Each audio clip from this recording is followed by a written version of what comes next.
अदिती तटकरेंनी केलेली भावना ही फार उत्तम त्यांनी जी भावना व्यक्त केली, मी त्याचं मनापासून स्वागत करते.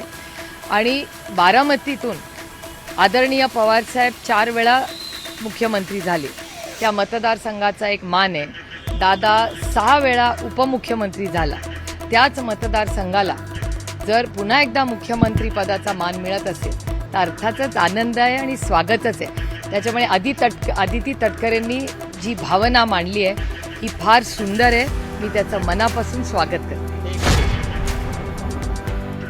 आणि गलिच्छ अशा गोष्टी होत होत्या आणि त्याच्यात आता हा हवालाचा जो अँगल आलेला आहे किंवा एवढे पैशाचे गैरव्यवहार हे वर्तमानपत्रात आणि चॅनलमध्ये दिसते, धक्कादायक आहे. म्हणजे खूप मोठं रॅकेट आहे, जणू काय माफिया आहेत अशी म्हणायची वेळ आलेली आहे. म्हणजे एक भोंदू बाबा अजून काय काय उद्योग हा करत होता हे देवालाच ठाऊक.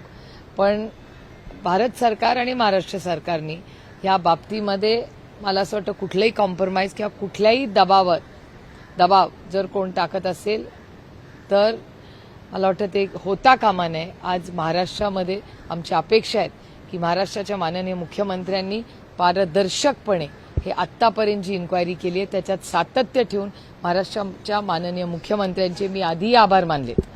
कारण का ह्या सगळ्या प्रक्रियेमध्ये आधी अनेक सत्तेतलेही लोक आलेले आहेत. पण ह्या भोंदू बाबाच्या विरोधात पोलीस यंत्रणा आणि होम मिनिस्ट्री जे करते ते स्वागतच केलं पाहिजे. त्याचं अच्छे को अच्छा बोलना चाहिए. जर सरकार जरी आम्ही विरोधात असले तर चांगलं काम करत असतील तर त्याचं स्वागत केलंच पाहिजे. आणि त्याच्यामुळे माननीय मुख्यमंत्री जी पावलं टाकतायत त्याचं स्वागत आहे. पण एवढीच इच्छा आणि विनंती आहे माननीय मुख्यमंत्र्याला की कुठल्याही दबावाला बळी पडू नका. तुमच्याकडून आमच्या खूप अपेक्षा आहेत आणि असल्या बाबतीत कुठलंही राजकारण न आणता महाराष्ट्राला काळीमा फासणाऱ्या ज्या गोष्टी झाल्या त्या कुठेतरी थांबल्या पाहिजेत. तर या सगळ्या अशोक खरात प्रकरणामध्ये रुपाली चाकणकर यांचा मोठा रोल जो आहे तो पाहायला मिळतोय. परंतु रुपाली चाकणकर यांची चौकशी न होता त्यांच्या बहिणीची प्रतिभा चाकणकरांची आज शिर्डी पोलिसांकडनं चौकशी केली जाते. बडी नावं या सगळ्या प्रकरणामध्ये आहेत, परंतु अद्याप त्यांना चौकशीला सामोरं जावं लागत नाही. कुठेतरी चौकशीमध्येच हा सगळा विसंवाद पाहायला मिळतोय. आज कॅबिनेट आहे, माननीय मुख्यमंत्री मुंबईतच आहेत कॅबिनेटसाठी. मला असं वाटतं माननीय मुख्यमंत्रीच ह्याच्यावर योग्य ते उत्तर देऊ शकतील. आणि अजून इन्क्वायरी चालली आहे, त्याच्यामुळे कुणाच्या एका व्यक्तीचं नाव घेणं संयुक्तिक राहणार नाही. इन्क्वायरी जशी जशी पुढे जाईल त्याच्यातून खरंच कळेल कोण त्याच्यात होतं आणि कोण नव्हतं. परंतु अशोक खरात हे प्रकरण जे आहे ते राजकीयदृष्ट्या शिजवलं जात आहे का? कारण की जे सत्तेतले मित्रपक्ष आहेत त्यांना कुठेतरी भाजप टार्गेट करताय अशा पद्धतीचं मत जे आहे ते आमदार रोहित पवार यांनी काल देखील व्यक्त केलं. त्यांनी ट्विटमध्ये सुद्धा सांगितलं की सत्तेतलाच मित्रपक्ष एका मित्रपक्षाची मे महिन्यात शिकार करणार आहे म्हणून. एकतर अनेक गोष्टी अशा झालेल्या आहेत. म्हणजे ही काही एकटी खरातांची केस नाही, अनेक व्हिडिओज असतील, भ्रष्टाचार असतील, अशा अनेक केसेस तुमच्या माध्यमातून येत आहेत. काही गोष्टींना सिलेक्टिव्हली टाळलं जातं असंही काही लोकांच्या लक्षात येतं. अशाही माध्यमातून आणि वर्तमानपत्रातून गोष्टी होत आहेत. मला असं वाटतं माननीय मुख्यमंत्र्यांनी जे खरं आहे, मग तो व्हिडिओ असू दे, भ्रष्टाचार असू दे किंवा हवाला असू दे किंवा जे काय हे गोलमाल सगळा चाललाय, हे दुर्दैव आहे की महाराष्ट्रात ह्या सरकारला एवढ्या मोठ्या संख्येने महाराष्ट्रातल्या मायबाप जनतेने एका विश्वासाच्या नात्याने मतदान करून त्यांना एवढी मोठी सत्ता दिली, एवढी मोठी संधी त्यांना दिली. त्याच्यात महाराष्ट्राचं भलं आणि महाराष्ट्रातल्या माणसांचं भलं करण्यापेक्षा महाराष्ट्राची जी एक पुरोगामी विचाराची जी भावना, जो विचार राहिलेला आहे त्याला सातत्याने काळीमा फासायचं काम या सरकारमधले काही जे लोक आहेत त्यांच्यातून होत आहे. हे अतिशय दुर्दैवी आहे. कारण का ह्याच्यात महाराष्ट्राचं तर नुकसान होतच आहे, पण महाराष्ट्रातल्या माणसांचंही नुकसान होत आहे. कारण यंत्रणा, म्हणजे मी हे अनेक वेळा आधीही बोललेले की आम्ही सगळ्यांनी ही त्याची जबाबदारी घेतली पाहिजे. आणि मी स्वतःपासून त्याची सुरुवात करते की खरातांकडे जाणाऱ्या कुठल्याही महिलेला जिचं शोषण होतं तर तिला असं का वाटलं नाही की आपण कुठल्या तरी व्यक्तीकडे जावं आणि न्याय मागावा. म्हणजे आपण सिस्टम म्हणून फेल झालो का सिस्टममध्ये काम करणारे आपण लोक फेल झालो. इतकं हे शोषण चाललं होतं. कुणाला का वाटलं नाही की आपण जाऊन पोलीस स्टेशनला न्याय मागावा, कुठल्या लोकप्रतिनिधीमध्ये का जावं. त्यामुळे या गोष्टीची एक समाजात चर्चा झाली पाहिजे. मग मला कोणीतरी म्हणलं असंही असेल, इतके राजकीय लोक त्यांच्याकडे जात होते आणि जबाबदार व्यक्ती जात होते, त्याच्यामुळे लोकांना कॉन्फिडन्स नव्हता की आपल्याला न्याय मिळेल. हे मला सांगा, हे किती घातक आहे. मग आम्ही किती नियम कायदे केले, त्याचा जर उपयोग किंवा त्याचा आधार, त्याची मदत त्या व्यक्तींना होत नसेल, तर मग असं आपल्याला वाटतं ना, एवढे कायदे आपण करतो, मग त्याचा उपयोग काय झाला. हे कायदे आपण सामाजिक परिवर्तनासाठी करतो ना, त्याची अंमलबजावणी जर होणार नसेल तर हे किती चिंताजनक आहे मला सांगा. याचंही आत्मचिंतन आम्ही लोकशाहीमध्ये दोन्ही बाजूनी, म्हणजे सत्तेतल्या लोकांनी आणि विरोधी पक्षांनीही ह्याच्यात फार गांभीर्याने आत्मचिंतन आणि चर्चा केली पाहिजे. SITच्या चौकशीमध्ये खरं तर आता एक पत्र एकाकडनं गेलेलं आहे, तक्रारी पत्र गेलेलं आहे, ज्यामध्ये उपमुख्यमंत्री सुनेत्रा पवार यांच्या जीवाला म्हणजेच रुपाली चाकणकर यांच्यापासून धोका आहे. खरं तर अंजली दमानी असतील आणि इतर लोकांकडनं त्यांच्या सुरक्षेमध्ये विशेष वाढ करण्यात यावी अशी मागणी केली जाते. किती तथ्य आहे त्या पत्रात, काय सांगता? मला नाही माहिती किती तथ्य आहे का नाही. याचं उत्तरही आज माननीय मुख्यमंत्री मुंबईत आहेत, कॅबिनेट आहे, त्यांच्याकडूनच कळले, कारण का गृह खातं त्यांच्याकडे आहे. त्याच्यामुळे ह्या अशा ज्या काही गोष्टी असतील आणि कुणावरही जर अशा गोष्टी आल्या असतील तर त्यांची सिक्युरिटी, सुरक्षितता ही वाढवलीच गेली पाहिजे. दादाच्याच केसमध्ये तुम्ही सगळ्यांनी बघितलंय काय झालं. दादाच्या विमानाचा जो अपघात झाला तो कसा झाला, काय झाला, तुम्ही विचार करा. एका राज्याचा उपमुख्यमंत्री, एवढा मोठा त्याचा ऍक्सिडेंट होतो, त्याच्यानंतर साधा FIR या राज्यात झाला नाही. तो काँग्रेस पक्षाकडून करायला रोहितला अनेक राज्यांमध्ये जावं लागलं, तेव्हा त्याला कर्नाटकात जाऊन न्याय मिळाला. त्याच्यामुळे लोकांना अशी भीती वाटत असेल ना की अजितदादा उपमुख्यमंत्री असताना FIR करायला इतका त्रास झाला, तर सर्वसामान्य माणसाचं काय. आणि त्यातून जर वहिनींबद्दल असं काही पत्र आलं असेल तर अर्थातच आमची विनम्र विनंती आहे महाराष्ट्र सरकारला की तुम्ही त्यांची आणखीन डबल करा सिक्युरिटी, आणि त्यांची सुरक्षिततेची जबाबदारी अर्थातच ही सरकारने घेतलीच पाहिजे. विशेष अधिवेशन बोललेलं आहे, स्वतः पंतप्रधानांनी पत्र लिहिलेलं आहे प्रत्येक गटाने. त्याला कसं पाहताय विशेष अधिवेशन, 3 दिवसाचं अधिवेशन आहे, कसं पाहताय? नाही, माननीय प्रधानमंत्र्यांचं पत्र मलाही आलेलं आहे आणि सविस्तर त्यांनी त्यांची भूमिका मांडली आहे. राष्ट्रवादी काँग्रेस पक्ष, शरदचंद्र पवार या पक्षाची पहिल्या दिवसापासून भूमिका राहिली आहे. म्हणजे ह्या देशामध्ये पहिल्यांदा महिलांना आरक्षण मिळावं आणि त्याची अंमलबजावणी, नुसता विचार नाही, आणि तो कायदा हा आदरणीय पवारसाहेब महाराष्ट्राचे मुख्यमंत्री असताना झालेला आहे. त्या 33%चं 50% ही महाविकास आघाडी, तेव्हा काँग्रेस, खरं तर तेव्हा काँग्रेस राष्ट्रवादी काँग्रेस पक्षाचं सरकार होतं, त्या काळात झालेलं आहे. त्यामुळे काँग्रेस राष्ट्रवादी काँग्रेस पक्षाची भूमिका ही नेहमीच महिला आरक्षणाच्या बाबतीत ही राहिलेली आहे आणि ते आरक्षण आम्हीच पहिल्यांदा आणलं. त्याच्यामुळे अर्थातच विरोध असण्याचा काही प्रश्नच येत नाही. आमची केंद्र सरकारला सहकार्याचीच भूमिका राहील. ताकदीने महिला आरक्षण लोकसभेमध्ये आणि विधानसभेत यावं ही आमची आग्रहाची भूमिका कालही होती, आजही आहे आणि उद्याही राहील. ह्याच्यात प्रॉब्लेम एकच आलेला आहे की बिल आमच्या खात्यात आलेलं नाही अजून.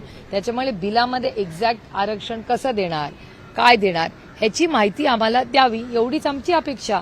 ताकदीने कुणाचंही सरकार असलं, सामाजिक परिवर्तनासाठी आम्ही नेहमीच, कुणाचंही सरकार असलं, आता आपल्याला आठवत असेल की पेहलगाममध्ये एवढा मोठा हल्ला झाल्यानंतर ऑपरेशन सिंदूर झालं, त्याच्यात पहिला या देशातला नेता आदरणीय शरद पवार होते, जे म्हणाले आम्ही ताकदीने सरकारच्या बरोबर आहोत, भारताच्या ऐक्यासाठी आम्ही जे कोणी सरकार असेल त्याच्याबरोबर आहोत. त्यामुळे मोठे सामाजिक प्रश्न किंवा एक मोठं GST आपल्याला आठवत असेल, काँग्रेस पक्षानेही आणि राष्ट्रवादीनी ताकदीने GSTला आम्ही मतदान केलंच नाही या सरकारबरोबर, तर यावेळीच का नाही करणार. आम्ही आनंदाने करू, त्याचं स्वागतही करू, पण आमची मागणी आहे की आम्हाला थोडी आणखी माहिती द्या, म्हणजे इम्प्लिमेंटेशन कसं होईल वगैरे. आणि 15 तारखेला 3 वाजता माननीय खडगे साहेबांच्या घरी इंडिया अलायन्सची मीटिंग आहे आणि त्याच्यात आता पुढे काय चर्चा होईल ते तुम्हाला आम्ही सांगूच. पण आज आपण सगळ्यांनी आवर्जून, आज सोनियाजींचा एक लेख आलेला आहे, त्याच्यात काँग्रेसची काय भूमिका आहे तेही मतं सोनियाजींनी आज वर्तमानपत्रात मांडलेली आहेत. त्यामुळे 15 तारखेला 3 वाजता इंडिया अलायन्सचे आमच्या मित्रपक्षांचे काय मतं आहेत ती आम्ही घेऊ.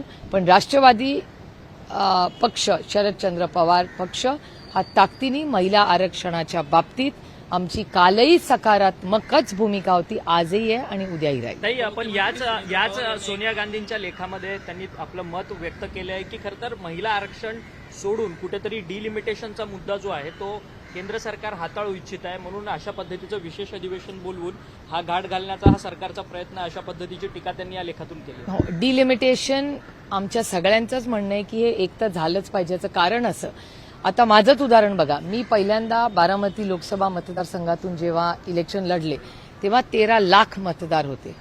आज ते 24 आणि 25 लाखावर एक लोकसभा मतदारसंघ झाले. आम्हाला निधी तर 5 कोटी मिळतो, विरोधी पक्षाला तर डीपीडीसीतून पैसेच देत नाही आता सरकार. मग विकास कामं कुठल्याही खासदारांनी, जे हे फक्त माझंच नाही आहे, काश्मीर टू कन्याकुमारी सगळ्याच खासदारांची भूमिका आहे की मतदारसंघात डिलिमिटेशन करा, नाहीतर आमचा निधी 25 कोटी तरी करा, नाहीतर विकास कामं ही कशी करणार आम्ही. आणि ही भावना भारतीय जनता पक्षाच्याही खासदारांची आणि आमची आहे, कारण हा काही राजकीय विषय नाही. त्याच्यामुळे डिलिमिटेशन, महिला आरक्षण ह्याच्यावर जरूर सविस्तर चर्चा व्हावी. पण भारत सरकारकडून आमची एवढीच अपेक्षा आहे की आमच्याशी चर्चा करताना काहीतरी लिखित, कारण काही देशाची पॉलिसी आहे तर आम्हाला काहीतरी हातात तर द्या. आम्ही काही, आमच्या सहकार्याचीच भूमिका आहे. आम्ही सरकारला साथच देणार आहे चांगल्या कामासाठी. कालही दिलंय, आजही देऊ आणि उद्याही देऊ.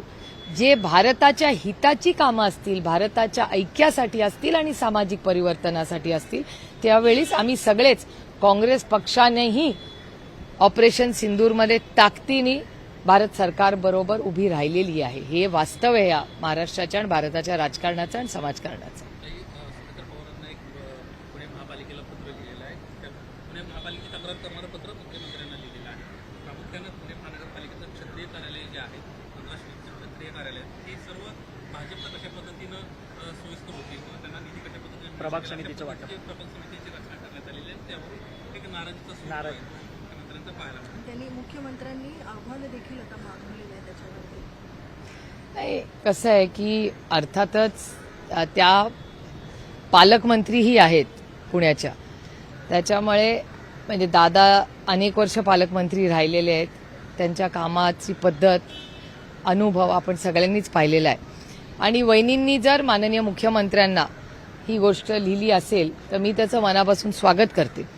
आणि त्यातून पुण्यावर जो अन्याय होतोय, कारण का आमच्याही लोकसभा मतदारसंघात मी आपल्याला आधीच म्हणले, डीपीडीसीमध्ये आम्हाला आधीसारखा निधी आता येत नाही, ना मला येतो ना अमोलदादांना येतो. त्याच्यामुळे अर्थातच ह्या पुण्यामध्ये जो अन्याय होतोय तो कुठेतरी थांबला पाहिजे. ही लोकशाही पद्धतीने आम्ही सगळे निवडून आलेले आहेत आणि आम्ही काय आमच्या घरच्या कामासाठी पैसे मागत नाहीये. तो रस्ता काय आमच्या घरावरून जाणार नाही. ज्या लोकांची लोकप्रतिनिधी म्हणून आम्ही काम करतो त्यांच्यासाठीच हा निधी येतो ना. त्याच्यामुळे त्याच्यात हे राजकारण आणणं किंवा पक्षपात आणणं हे दुर्दैवी आहे. आणि मित्रपक्षांचा अनुभव हा भारतीय जनता पक्षाचा आणि त्यांचा मित्रपक्षाचे असे अनेक गोष्टी मला कानावर दिल्लीतही येतात, इथेही येतात. कदाचित त्याच्यात सत्य असेल असं दिसायला लागले, असं मला वाटतं. शक्यता नाकारता येत नाही. बारामतीच्या पोटनिवडणुकीची घोषणा झाली. आता खरं तर अजित पवार नाही आहेत, परंतु अजित पवार आता उपमुख्यमंत्री सुनेत्रा पवार लढतात. तुम्ही त्यांच्या प्रचाराला वगैरे जाणार आहात का? कारण की रोहित पवार यांनी अगोदरच सांगितलं की मी त्यांच्या प्रचाराला जाणार आहे म्हणून 2-3 दिवस. नाही, एकतर मला काही कुणाचा फोनही आलेला नाही किंवा काही म्हणजे त्यांच्या त्या युतीकडून मला काही फोन आलेला नाही. आणि जो काही प्रचाराचा निर्णय होईल तो आम्ही महाविकास आघाडी म्हणून गेलो तर अर्थातच एक नातं म्हणून रोहित जाणारच असेल. पण आम्ही म्हणजे मी काँग्रेस आणि उद्धवजींची शिवसेना जे काय आम्ही करू, आम्ही तिघं मिळून करू. आणि त्याच्यामुळे काय, आणि कसं आहे, आम्हाला काहीतरी आमंत्रण दिलेलं नाही किंवा प्रचाराला या असं काही कुणाचा मला तरी फोन आलेला नाही. त्याच्यामुळे प्रश्नच येत नाही. काल प्रचाराचा शुभारंभ सुनेत्रा पवारांनी केला. त्या सगळ्या सभेमध्ये आदिती तटकरे यांनी भाषण दिलं. आदिती तटकरेंनी एक इच्छा व्यक्त केली की दादांची इच्छा होती की दादांनी मुख्यमंत्री या राज्याचं बनावं, परंतु आता ते उरलेलं स्वप्न काकी पूर्ण करतील अशा पद्धतीचं वक्तव्य त्यांच्याकडनं व्यक्त केलेलं आहे. आदिती तटकरेंनी केलेली भावना ही फार उत्तम, त्यांनी जी भावना व्यक्त केली मी त्याचं मनापासून स्वागत करते. आणि बारामतीतून आदरणीय पवारसाहेब 4 वेळा मुख्यमंत्री झाले, त्या मतदारसंघाचा एक मान आहे. दादा 6 वेळा उपमुख्यमंत्री झाला, त्याच मतदारसंघाला जर पुन्हा एकदा मुख्यमंत्री पदाचा मान मिळत असेल तर अर्थातच आनंद आहे आणि स्वागतच आहे.